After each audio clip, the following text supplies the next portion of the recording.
అందరికీ నమస్కారం. ఈ కూటమి ప్రభుత్వం మళ్ళీ అమరావతి అని చెప్పని ఒక కొత్త డ్రామాకి తెర తీయడం జరిగింది. ఈ ప్రభుత్వం ఏర్పడి 2 సంవత్సరాల్లో అమరావతి నిర్మాణం శరవేగంగా చేస్తాం, మేము 28 లోపు ఈ అమరావతిని పూర్తి చేస్తామని చెప్పని పదే పదే చంద్రబాబు నాయుడు గారు, మున్సిపల్ శాఖ మంత్రి గారు, సకల శాఖ మంత్రులు వీళ్ళందరూ కూడా పదే పదే మాట్లాడుతున్నారు. 28 లోపు పూర్తయ్యే అమరావతికి మళ్ళీ ఎందుకు అసెంబ్లీలో మీరు తీర్మానం కావాలని చెప్పి అన్నారో సమాధానం చెప్పాలి. రాష్ట్ర ప్రజలకి మీరు సమాధానం చెప్పాలి. ఎందుకంటే 28 లోపు మీరు పూర్తి చేస్తారు నమ్మకం మీకుంటే అమరావతిని ఇక్కడి నుంచి కదిపేవాళ్ళు ఎవరుంటారు? అమరావతిని మేము ఇక్కడి నుంచి కదిపేవాళ్ళు ఎవరుంటారు? కేవలం రాష్ట్ర ప్రజల్ని మోసం చేయడానికి అమరావతి రైతులు ఏదైతే మీరు 2వ విడత భూములు మీరు మళ్ళీ తీసుకుందామని చెప్పి అనుకుంటున్నారో వాటికి వ్యతిరేకంగా రైతుల యొక్క నినాదం వినపడుతున్న సందర్భంగా ఈ యొక్క అసెంబ్లీలో ఇది మేము బిల్లు పెట్టాము అని చెప్పి రైతులను మోసం చేయడానికి తప్ప చంద్రబాబు నాయుడు ఈ అసెంబ్లీ ద్వారా ఒరిగింది ఏమీ లేదు అని చెప్పని కూడా నేను మీ ద్వారా తెలియపరచుకుంటున్నాను. బాలేదా? చంద్రబాబు నాయుడు మీ ద్వారా చంద్రబాబు నాయుడు చేసిన మోసాలని మీ ద్వారా రాష్ట్ర ప్రజలకు తెలియజేసే విధంగా మీకు చెప్తున్నాను. ఎందుకంటే అమరావతి మీరు రాష్ట్ర రాజధాని చెప్పడం కానివ్వండి, రైతుల దగ్గర మొదటి విడతగా 33,000 ఎకరాలు సేకరించి కనీసం వాళ్ళకి భూములు ఎక్కడున్నాయో తెలియదు, కౌలు సరిగ్గా ఇస్తున్నారో తెలియదు, వాళ్ళ భూమి ఎక్కడుందో చూపెట్టిన పరిస్థితి లేదు.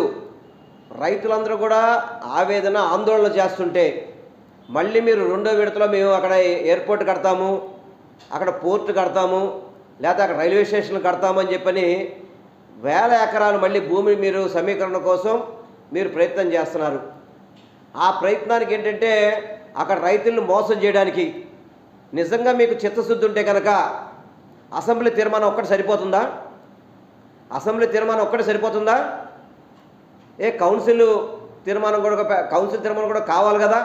అసెంబ్లీలో ఏదైనా బిల్లు పాస్ అవ్వాలంటే అది సంపూర్ణంగా పాస్ అవ్వాలంటే మళ్ళీ కౌన్సిల్లో కూడా పాస్ అవుతాయి, కానీ అది సంపూర్ణం కాదు. అటువంటిది ఒక 5-6 గంటల అసెంబ్లీ పెట్టేసి సీఎం దగ్గర నుంచి, డిప్యూటీ సీఎం దగ్గర నుంచి, మంత్రుల దగ్గర నుంచి, ఎమ్మెల్యేల దాకా జగన్మోహన్ రెడ్డి గారిని నిందించడం, దూషించడం తప్ప మీరు అమరావతిలో మీరు చేస్తుంది ఏంటి, అమరావతికి మేము ఏ విధంగా చేయదలుచుకున్నాం, అమరావతిని ఏ విధంగా అభివృద్ధి చేద్దామని చెప్పని ఎక్కడైనా కానీ మీరు మాట్లాడిన పరిస్థితి ఉందా? మాట్లాడితే జగన్మోహన్ రెడ్డి గారిని దూషించడం, 2014 నుంచి 2019 నుంచి 24 ప్రభుత్వాన్ని నిందించే విధంగా మీ యొక్క అసెంబ్లీ జరిగింది తప్ప మేము అమరావతి వల్ల ఇవి తెలుసుకున్నాం, అమరావతి ద్వారా మనకి ఇవి వస్తున్నాయి, అమరావతి ద్వారా రాష్ట్ర ప్రజలకు ఇలా మేలు జరుగుతుందని చెప్పి ఏదైనా మీరు చెప్పారు దాంట్లో ఏమన్నా? ఆ చెప్పిన పరిస్థితి ఏమీ లేదు. మీరందరూ కూడా అమరావతి నిర్మాణం అప్పుడు ఏం చెప్పారండి? సెల్ఫ్ ఫైనాన్స్ అని చెప్పారు. దానికి అమరావతి ద్వారానే మనకు నిధులు వస్తే ఆ నిధుల ద్వారా మనం నిర్మిస్తానన్నప్పుడు 50,000 కోట్లు సుమారు ఎందుకు మీరు అప్పు చేశారండి ఇప్పటిదాకా? అమరావతి నిర్మాణం కోసం 50,000 కోట్లు అప్పు తీసుకొని వాటిని కాంట్రాక్టుల ద్వారా ఆ నలుగురే కాంట్రాక్టులు అందరూ కూడా అక్కడ మీరు రోడ్లు వేసినా కానీ, బిల్డింగ్లు కట్టినా కానీ, ఏం కట్టినా కానీ ఆ నలుగురే కాంట్రాక్టర్లు. ఒకదానికేమో హయ్యెస్ట్, ఒక నలుగురిలో ఒకటి హయ్యెస్ట్ చేస్తాడు, మిగతా 3 లోయెస్ట్ చేస్తారు. మళ్ళీ ఇంకొక దాంట్లో ఇంకొక వ్యక్తి హయ్యెస్ట్ చేస్తాడు, మిగతా 3 లోయెస్ట్ చేస్తారు. ఎక్సెస్ టెండర్లతో మీరు వాళ్ళకి ఇచ్చి మొబిలైజేషన్ అడ్వాన్స్ ద్వారా 1000 కోట్లు కూటమి ప్రభుత్వం దండుకుంటుంది. కూటమి ప్రభుత్వంలో ఉన్న నాయకులు చంద్రబాబు నాయుడు కావచ్చు, డిప్యూటీ సీఎం కావచ్చు, నారా లోకేష్ కావచ్చు, మంత్రులు కావచ్చు, అమరావతిని ఒక అవినీతిమయం చేసేసి ఏదైతే ఇంతకుముందు గతంలో నరేంద్ర మోడీ చెప్పాడు పోలవరం ఏటీఎం అని చంద్రబాబు నాయుడికి, ఇప్పుడు పోలవరం ఏటీఎం పోయి అమరావతి ఏటీఎం అయిపోయింది చంద్రబాబు నాయుడికి. కానీ కూటమి ప్రభుత్వంలో ఉన్న నాయకులందరికీ కూడా దోచుకోవడానికి తప్ప మీరు అమరావతికి మీరు చేసింది ఏంటి? 50,000 కోట్లు ఎవరు తీరుస్తారు? అప్పుల్ని ఎవరు తీరుస్తారు? కానీ 50,000 కోట్లతో ఏమైనా రూపురేఖలు మారుతాయా? సిఆర్డీ బిల్డింగులు, కట్టిన బిల్డింగులే మళ్ళీ కట్టడం, అసెంబ్లీను, మళ్ళీ సెక్రటరియట్, హైకోర్టు భవనాలు ఇవన్నీ ఆల్రెడీ నిర్మాణం ఉండగా మళ్ళీ నూతనంగా నిర్మించడం ఏంటండి? సుమారు 1000 కోట్లు పెట్టి అసెంబ్లీ కట్టారు, అదేవిధంగా మన సెక్రటరియట్ కట్టారు, హైకోర్టు భవనాలు కట్టారు. మరి ఈ 1000 కోట్లు ఎవరు తీసుకున్నట్టు? ఇప్పుడు ఈ 1000 కోట్లు ఏం చేస్తారు? ఇప్పుడు ఈ బిల్డింగ్లు ఏం చేస్తారు? మళ్ళీ వీటిని మళ్ళీ నూతనంగా నిర్మించడం ఏంటి? ఆ రోజు జగన్మోహన్ రెడ్డి గారు అదే చెప్పారు, మీరు టెంపరీ ఇవన్నీ కూడా తాత్కాలిక కట్టడాలంటే ఆ రోజు చంద్రబాబు నాయుడు ఇరుచుకుపడ్డాడు. ఎవరు చెప్పారు తాత్కాలిక కట్టడాలని చెప్పని? మరి అలాంటప్పుడు మళ్ళీ అసెంబ్లీ, మళ్ళీ సెక్రటరియట్, మళ్ళీ హైకోర్టులు మరి ఎందుకు నిర్మాణం చేస్తారు మీరు తాత్కాలికం కాకపోతే? ఇవన్నీ కూడా వైఎస్ఆర్ కాంగ్రెస్ పార్టీ మీద బురద జల్లడానికి, రైతులను మోసం చేయడానికి, ఆంధ్ర రాష్ట్ర ప్రజల్ని మభ్యపెట్టడానికి మీరు అమరావతి అని చెప్పిన డైవర్షన్ పాలిటిక్స్ చేస్తారు తప్ప అమరావతి మీద మీకు చిత్తశుద్ధి అనేది సరిగ్గా లేదు. చిత్తశుద్ధి ఉంటే ఈ పార్టీకే మీరు చంద్రబాబు నాయుడు 2014 నుంచి 19 వరకు ముఖ్యమంత్రి చేశాడు, మళ్ళీ ఇప్పుడు 2 సంవత్సరాలు ముఖ్యమంత్రి చేశాడు. కనీసం అమరావతి ముఖద్వారమైన చంద్రబాబు ఇంటి ముందు రోడ్డు ఎలా ఉందండి? అంటే 7 ఏళ్ళు పట్టిందా మీకు రోడ్డు వేయడానికి? 7 ఏళ్ళు సరిపోలేదు మీకు. చంద్రబాబు నాయుడు ఇల్లు ఎక్కడ ఉంటుందండి? మనం ఉండవల్లి నుంచి ప్రకాశం బ్యారేజ్ దాటాక రైట్ సైడ్లో ఉంటుంది. అంటే మనం అమరావతి వెళ్ళాలంటే ఎవరైనా సరే ఆ ఇంటి నుంచి వెళ్ళాల్సిందే. ఆ రోడ్డుకే ఒక వెహికల్ వెళ్ళి ఎదురు వెహికల్ వస్తే రోడ్డు దిగాల్సిన పరిస్థితి వస్తే ఇదేనా మీ అమరావతి డెవలప్మెంట్ ఏంటి? ఇదేనా? చంద్రబాబు గారు చెప్పండి. మీరు అసెంబ్లీలో ఏదో గత ప్రభుత్వం అసెంబ్లీ అమరావతిని నాశనం చేసింది, ఎక్కడ చేశారు నాశనం? ఏం చేశారు? అమరావతిని ఎవరు మర్చిపోయారు? ఎవరు మర్చిపోలా. జగన్మోహన్ రెడ్డి గారు రాష్ట్రం 3 ప్రాంతాలు కూడా అభివృద్ధి చెందాలని చెప్పి ఒక ఆకాంక్షతోనే ముందుకెళ్ళారు. అంతే తప్ప మీలాగా అసెంబ్లీ పేరు చెప్పి, అమరావతి పేరు చెప్పి మీరు మరి ప్రాజెక్టులన్నీ మరి వైజాగ్లో ఎందుకు పెడతారు? మరి మీరు అదే ప్రాజెక్టులు మీరు అమరావతిలో పెట్టచ్చు కదా. మీరు ఏదైతే పెద్ద పెద్ద ప్రాజెక్టులు వచ్చినాయని చెప్పారే, ఎకరా 99 పైసలకి మీరు పప్పుల బెల్లాగా స్థలాలు పంచిపెట్టేస్తారే మీరు వైజాగ్లో, వాళ్ళందరూ మీరు ఇక్కడ పెట్టమని చెప్పొచ్చుగా. లూలు మాల్కి మన విజయవాడ బస్ స్టాండ్ అప్ చెప్పారు మీరు, మరి అదే లూలు మాల్ అమరావతిలో నిర్మాణం చేయొచ్చు కదా. ఇప్పుడు అటువంటి పెద్ద కంపెనీలకి, మీ హెరిటేజ్లకి అమరావతి పనికిరాదు. అమరావతి పనికిరాదు. మన ఈ 2 జిల్లాల్లో కలిపి సుమారు 50,000 మందికి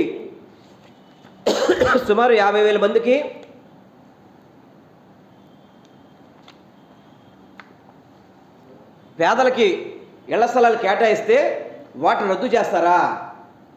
అంటే జనాభా లేని అమరావతి దేనికంటే నాకు అర్థం కావట్లేదు. ఇదే 50,000 మంది ఇళ్ళు కనుక అక్కడ నిర్మాణం చేసుకుంటే కనుక సుమారు 1,50,000 పైబడి జనాభా అక్కడ వస్తారు అక్కడికి. అది కదా అమరావతి అంటే, అది కదా క్యాపిటల్ అంటే. జనాలు లేని క్యాపిటల్ దేనికండి? ఎకరాలు ల్యాండ్ పుల్లింగ్ అంటున్నారు, ఎకరాలు రైతుల నుంచి దోచుకుంటున్నారు, ఎకరాలు ఎకరాలు పెద్ద ఒక చదువుల కంపెనీలు, గవర్నమెంట్ కంపెనీలు తప్ప ఏదైనా ఒక ప్రైవేట్ కంపెనీ వచ్చిందని చెప్పారండి మీరు ఏమన్నా?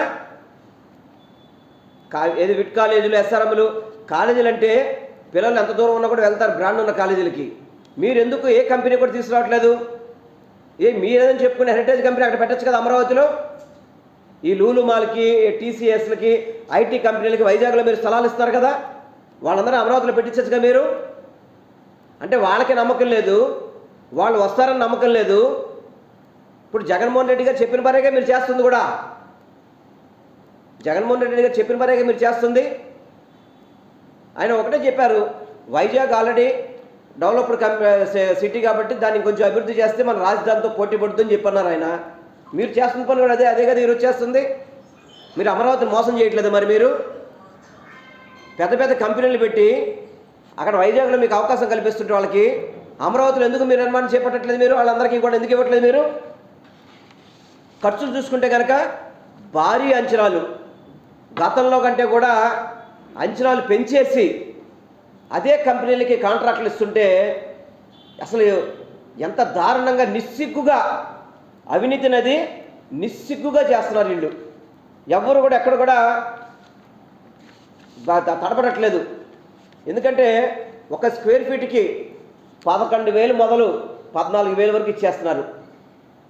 మీరు హైదరాబాదు ఏదైతే బాగా డెవలప్డ్ సిటీలో మీరు ఏ కోకాపేటో ఇప్పుడు 100 కోట్లకి 150 కోట్లకి స్థలాలు అమ్ముతున్నారే, అక్కడ అపార్ట్మెంట్ మనం ఎస్ఎఫ్టీ కొనుక్కుంటే స్థలంతో కలిపి 8,000, 9,000, 10,000, కానీ నిర్మాణానికి 11,000 రూపాయలు వీళ్ళు వ్యయం ఖర్చు చేస్తారంటే ఎంత దోచుకుంటున్నారు అమరావతి పేరు చెప్పి, ఎంత దోచుకుంటున్నారు. ఇప్పుడు సుమారు 47,000 కోట్లు అప్పు చేశారు అమరావతి పేరుతో. 47,000 కోట్లు. ఏమన్నా అక్కడ నిర్మాణాలు జరుగుతున్నాయా? ఈ 47,000 కోట్లలో మొబిలైజేషన్ అడ్వాన్స్ అని చెప్పి ఇప్పటికే 5,000 కోట్లు ఇచ్చేయడం, మళ్ళీ వెనకని దొడ్డిదారి నుంచి వీళ్ళు తీసేసుకోవడం. 5,000 కోట్ల పైన ఇప్పటికే తీసేసుకున్నారు. వీళ్ళకి రాజధాని కంటే కూడా అవినీతి ముఖ్యమైపోయింది ఈరోజు. ఎందుకంటే మళ్ళీ వీళ్ళు రారు, ప్రభుత్వం రారని తెలిసిపోయి ఉన్నన్నాళ్ళు దండుకుందామని చెప్పని వాళ్ళందరికీ భయం. నేను అసెంబ్లీలో ప్రతి వాళ్ళకి ఏంటంటే ఎంత భయం వచ్చింది తెలుసా మీకు?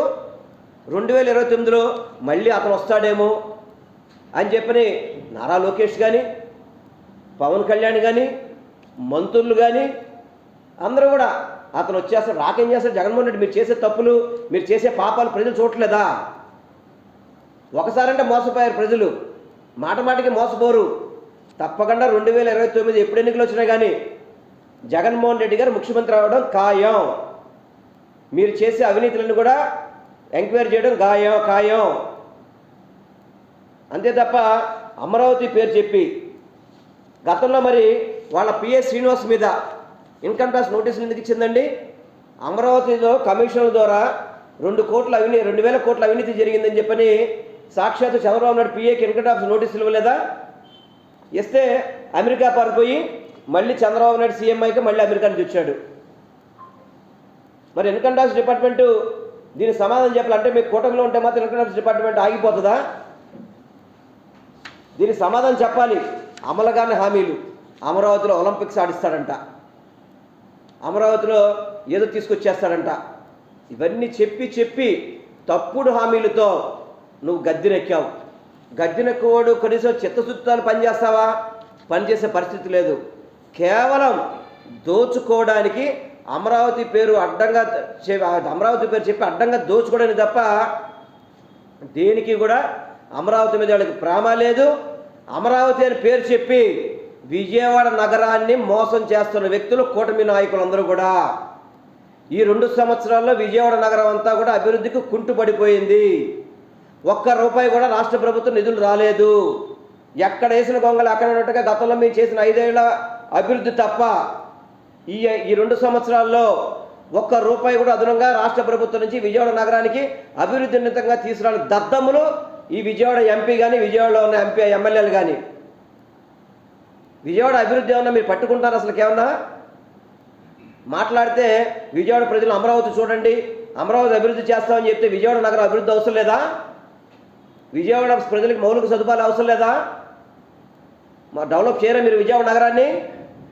ఒక విజయవాడ వాసిగా ఈ కూటమి ప్రభుత్వం విజయవాడ నగరాన్ని మోసం చేస్తున్నందుకు పూర్తిగా నేను ఖండిస్తున్నాను దీన్ని.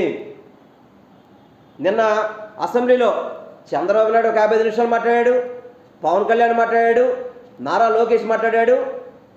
మూటామూలు సర్దుకొని విజయవాడ వచ్చేసాడు చంద్రబాబు నాయుడు. ఎందుకు వచ్చాడండి? ఓటుకు నోటు కేసులో దొరికేసి అక్కడ కేసీఆర్ కొడితే ఇక్కడికి వచ్చి పడ్డాడు. ఇక్కడికి వచ్చి నేను బస్సులో పడుకున్నాను. ఎవరికి సానుభూతి మాటలు ఎవరికి కావాలి? బస్సులో ఎందుకు పడుకోవాలంటున్నా? స్టేట్ గెస్ట్ హౌస్ లేవా? విజయవాడలో స్టేట్ గెస్ట్ హౌస్ లేదా? గెస్ట్ హౌస్లో మీరు ఉండొచ్చు కదా. అంటే స్టేట్ గెస్ట్ హౌస్ మీ తాహాగా తగినట్టుగా ఉండదా?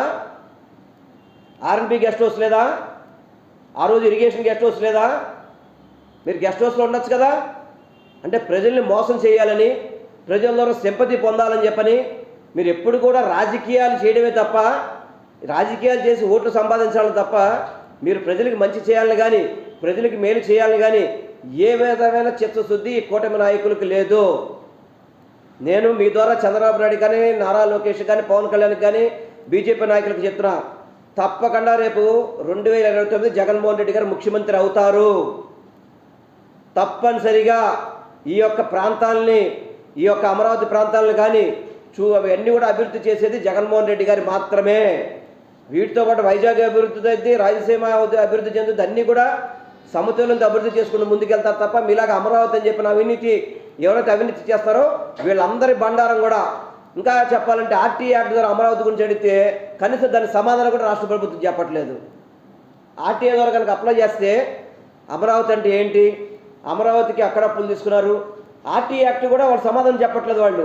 అంటే అంతా మోసమే జరుగుతుంది, టోటల్గా మోసమే. కాంట్రాక్టులు వీళ్ళ తాలూకా బెనామీలే కాంట్రాక్టులు, వాళ్ళకే మొబిలైజేషన్ అడ్వాన్సులు, వాటి ద్వారా వీళ్ళు మొబిలైజేషన్ అడ్వాన్స్ నుంచి కమిషన్లు దొబ్బేయడం. అమరావతి అనేది దోచుకోవడానికి తప్ప దేనికి కూడా వీళ్ళు వినియోగించట్లేదు. అమరావతి అభివృద్ధి ఈ కూటమి ప్రభుత్వం ఏమి చేయట్లేదని మాత్రం నేను స్పష్టంగా మీతో చెప్పగలుగుతాను. నేను థ్యాంక్ యూ.